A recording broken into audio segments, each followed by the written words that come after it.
नमस्कार दोस्तों, मैं अमन स्वागत करता हूं आपके अपने YouTube चैनल एजुकेशन हब पे। आज है 15 नवंबर और चलिए जानते हैं 15 नवंबर से संबंधित कुछ इंपॉर्टेंट अपडेट्स। आज का पहला अपडेट है कि हाल ही में बिहार विधानसभा ने राज्य में मिलने वाले आरक्षण को बढ़ाकर कितने प्रतिशत कर दिया है। ऑप्शन है 75%, 50%, 60% या 80%। तो सही आंसर होता है आपका ए 75%। एक्सप्लेन देखते हैं यहाँ पर। तो नवंबर 2023 में बिहार विधानसभा ने राज्य में मिलने वाले आरक्षण को बढ़ाकर 65% कर दिया है। यह आरक्षण विधानसभा में सर्वसम्मति से पारित हो गया। इस नए आरक्षण में अन्य पिछड़ा वर्ग यानी कि ओबीसी और अति पिछड़ा वर्ग यानी कि ईबीसी को 43% आरक्षण मिलेगा। साथ ही अनुसूचित जाति यानी कि एससी के लिए 20% और अनुसूचित जनजाति यानी कि एसटी के लिए 2% आरक्षण प्राप्त होगा। इसके अलावा आर्थिक रूप से कमजोर वर्ग यानी कि ईडब्ल्यूएस के लिए भी 10% आरक्षण का प्रावधान किया गया है। इसके साथ ही बिहार में नौकरियों और शिक्षा में अब आरक्षण बढ़कर कुल 75% हो गया है। बिहार में मौजूदा समय में ओबीसी और ईबीसी को 30% आरक्षण मिलता है। इसमें 18% ओबीसी, 12% ईबीसी का कोटा है, यानी कि अब नीतीश सरकार ने इस कोटे को 13% और बढ़ाने का प्रस्ताव पारित कर दिया है। एससी का कोटा 16% से बढ़कर 20% का प्रस्ताव दिया है। एसटी का कोटा 1% से बढ़कर 2% किए जाने का प्रस्ताव है। साल 1992 में इंदिरा साहनी मामले में सुप्रीम कोर्ट ने निर्णय दिया था कि आरक्षण 50% से अधिक नहीं हो सकता है। इसको भी आप लोग याद रखिएगा। अगला विषय कि राष्ट्रीय मानवाधिकार संस्थानों का अंतर्राष्ट्रीय सम्मेलन कहाँ पर आयोजित किया गया। ऑप्शन है पीटर्सबर्ग, डेनमार्क, इटली या दिल्ली। तो सही ऑप्शन होता है बी डेनमार्क। एक्सप्लेन देखते हैं। तो नवंबर 2023 में राष्ट्रीय मानवाधिकारों संस्थानों का अंतर्राष्ट्रीय सम्मेलन हाल ही में डेनमार्क में आयोजित किया गया। इसका आयोजन डेनमार्क के कोपेनहेगन में किया गया। यह राष्ट्रीय मानवाधिकारों संस्थानों के अंतर्राष्ट्रीय सम्मेलन का 14वां संस्करण था। इस सम्मेलन की थीम सुरक्षा पर व्यवहारिक परिप्रेक्ष्य, शिकायतें, जांच, न्याय तक पहुंच की क्षतिपूर्ति थी। इस सम्मेलन में भारत के राष्ट्रीय मानवाधिकार आयोग के अध्यक्ष न्यायमूर्ति अरुण मिश्रा ने भी भाग लिया। इस सत्र के दौरान न्यायमूर्ति मिश्रा ने भारतीय न्यायशास्त्र और पिछले कुछ वर्षों में न्यायपालिका और एनएचआरसी दोनों के भीतर विकसित हुई प्रथाओं के बारे में जानकारी प्रदान की। इस सम्मेलन अत्याचार और दुर्व्यवहार से निपटने और रोकने में इन संस्थानों की महत्वपूर्ण भूमिकाओं पर चर्चा की गई। इसका आयोजन global alliance of national human rights institute द्वारा किया गया। अगला विषय कि भारत के किस राज्य में सबसे बड़ी सीड तेल उत्पादक संयंत्र की स्थापना की जाएगी। ऑप्शन है उत्तर प्रदेश, हरियाणा, गुजरात या कर्नाटक। तो सही ऑप्शन होता है सी गुजरात। एक्सप्लेन देखते हैं। तो हाल ही में घोषणा के अनुसार गुजरात में भारत की सबसे बड़ी सीड तेल उत्पादन संयंत्र की स्थापना की जाएगी। इस संयंत्र की स्थापना भारत बोटेनिक्स द्वारा की जाएगी। भारत बोटेनिक्स कृषि रसायन और वनस्पति कीटनाशक उद्योगों में अग्रणीय कंपनी है। विभिन्न पौधों के स्रोतों से प्राप्त ठंडा तेल कृषि में एक आवश्यक घटक है, जिसका उपयोग जैविक खेती और कीट नियंत्रण में किया जाता है। बड़ी मात्रा में इसके उपलब्धता संभावित रूप से कृषि उत्पादकता को बढ़ा सकती है। ठंडा तेल, जिसे वनस्पति तेल भी कहा जाता है, विभिन्न पौधों के स्रोतों से प्राप्त होता है। इसका उपयोग जैविक खेती और प्राकृतिक कीट नियंत्रण एजेंट के रूप में किया जाता है। अगला विषय इंस्टीट्यूट ऑफ सिविल इंजीनियरिंग का अध्यक्ष किसे बनाया गया। ऑप्शन है विदिशा गुप्ता, हितेश कुमार, सौम्या सिंह या अनुषा शाह। तो सही ऑप्शन होता है डी अनुषा शाह। एक्सप्लेन देखते हैं। तो हाल ही में अनुषा शाह को इंस्टीट्यूट ऑफ सिविल इंजीनियर्स का अध्यक्ष नियुक्त किया गया। Institute of Civil Engineers Britain का संगठन है। वे इस संगठन का अध्यक्ष बनने वाली पहली भारतीय महिला हैं। वह 205 साल के इतिहास में संस्था के अध्यक्ष निर्वाचित होने वाली भी पहली भारतवंशीय बन गई हैं। Institute of Civil Engineers civil engineering के पेशेवरों का स्वतंत्र संघ और धर्मार्थ निकाय है। आईसीई यानी कि इंस्टीट्यूट ऑफ सिविल इंजीनियर का लक्ष्य पेशेवर योग्यता प्रदान करना, शिक्षा को बढ़ावा देना, पेशेवर नैतिकता बनाए रखना और उद्योग, शिक्षा और सरकार के साथ संपर्क करके सिविल इंजीनियरिंग पेशे का समर्थन करना। इंस्टीट्यूट ऑफ सिविल इंजीनियरिंग की स्थापना 1818 में जनवरी के में हुई थी। अगला विषय भारत का महासर्वेक्षक किसे नियुक्त किया गया।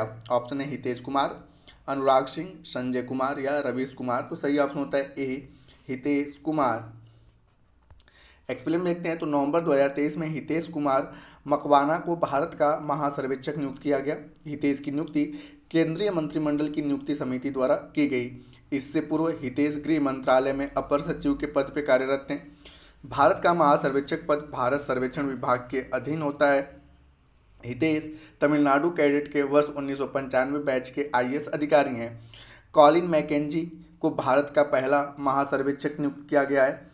और यहाँ पे अगर बात करें, हितेश कुमार मकवाना ने इस पद पर सुनील कुमार का स्थान लिया है। तो आपसे पूछा जाए कि भारत का पहला महासर्वेक्षक कौन थे, तो कॉलिन मैकेंजी, और इन्होंने, हितेश कुमार ने किसका स्थान लिया है, तो सुनील कुमार का।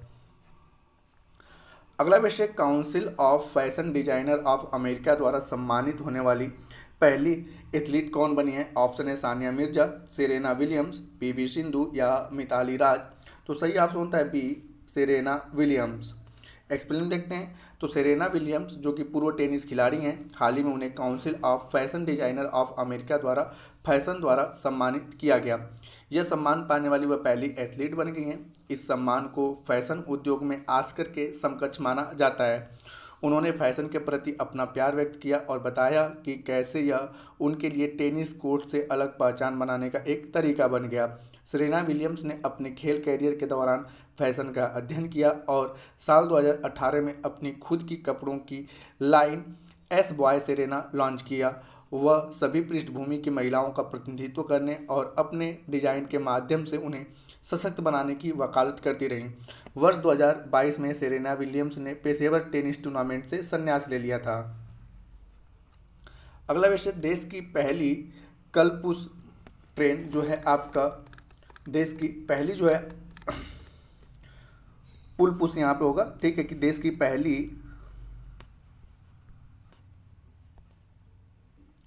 पुल पुश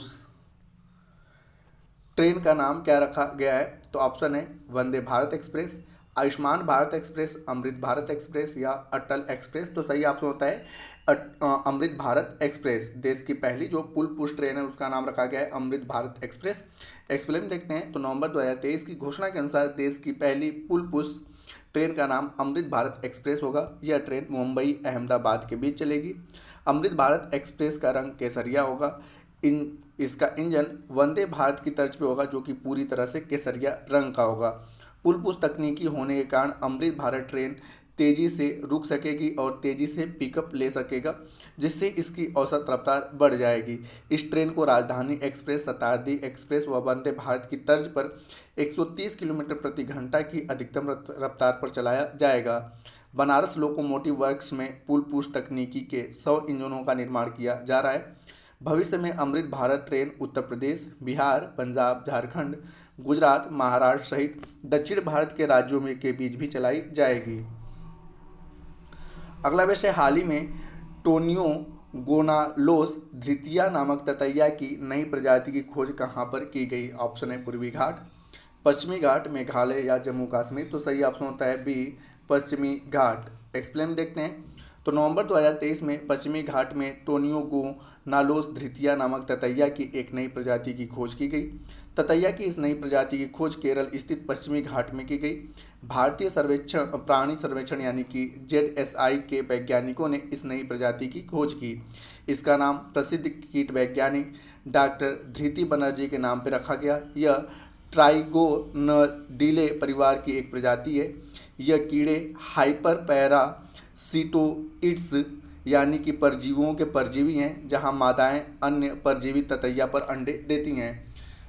ट्राइगोनडिले परिवार यूरोप, उत्तर अफ्रीका एवं एशिया के कुछ हिस्सों में बहुताया मात्रा में पाया जाता है। अगला विषय, लोक सेवा प्रसारण दिवस किस दिन मनाया जाता है? ऑप्शन है 10 नवंबर, 11 नवंबर, 12 नवंबर या 13 नवंबर? तो सही ऑप्शन होता है सी, 12 नवंबर। एक्सप्लेन देखते हैं। तो देश में प्रतिवर्ष 12 नवंबर को लोक सेवा प्रसारण दिवस मनाया जाता है। साल 1947 में ऑल इंडिया रेडियो दिल्ली के स्टूडियो में राष्ट्रपिता महात्मा गांधी की पहली और एकमात्र यात्रा की स्मृति में यह दिन मनाया जाता है। 12 नवंबर साल 1947 को महात्मा गांधी ने विभाजन के बाद हरियाणा के कुरुक्षेत्र में अस्थायी रूप से बसाए गए विस्थापित लोगों को संबोधित किया था। साल 2001 में इस दिन को आधिकारिक तौर पर सार्वजनिक सेवा प्रसारण दिवस के रूप में घोषित किया गया।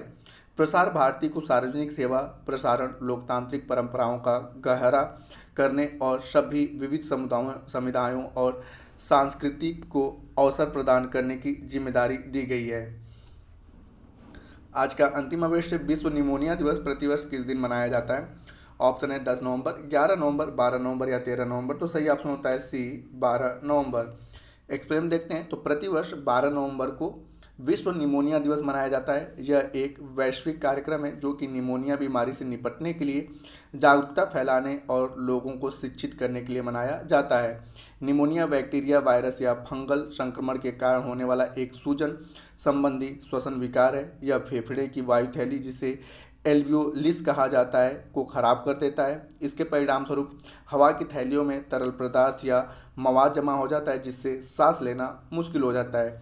यह एक संक्रामक रोग है और कमजोर रोग प्रतिरोधक क्षमता वालों के लिए घातक हो सकता है, खासकर बच्चों और बुजुर्गों के लिए। साल 2023 के लिए विश्व निमोनिया दिवस का थीम हर सांस मायने रखती है। निमोनिया को उसे ट्रैक में रोके रखी गई है। विश्व निमोनिया दिवस पहली बार 12 नवंबर साल 2009 को मनाया गया था। तो दोस्तों ये थे आज के करंट अफेयर्स के अपडेट। अब तो मेरे पिछले सेशन में पूछे गए क्वेश्चन का आंसर देने का। तो पिछले सेशन में आपसे पूछा गया था कि साल 2023 का सैयद मुश्ताक अली ट्रॉफी किसने जीत लिया है? तो जिसका सही उत्तर था पंजाब। जिन्होंने भी सही उत्तर दिया उनके लिए बधाई। अब तो मैं आज के प्रश्न का, तो आज का प्रश्न है कि इंस्टीट्यूट ऑफ सिविल इंजीनियरिंग का अध्यक्ष किसे बनाया गया है? ऑप्शन है विदिशा गुप्ता, हितेश कुमार, सौम्या सिंह या अनुषा शाह। तो आप इसका आंसर हमें कमेंट बॉक्स में दे सकते हैं। आपके कमेंट का हमें इंतजार रहेगा। तो दोस्तों वीडियो पसंद आए तो वीडियो को लाइक करें, कमेंट करें तथा अपने दोस्तों के साथ शेयर करें और चैनल पर नए हैं तो चैनल को सब्सक्राइब अवश्य करें तथा इस पीडीएफ को प्राप्त करने के लिए आप हमारे टेलीग्राम से जुड़ सकते हैं, जिसका लिंक वीडियो के डिस्क्रिप्शन में दिया हुआ है। तो वीडियो के अंत तक बने रहने के लिए धन्यवाद। मिलते हैं जल्दी नेक्स्ट वीडियो में।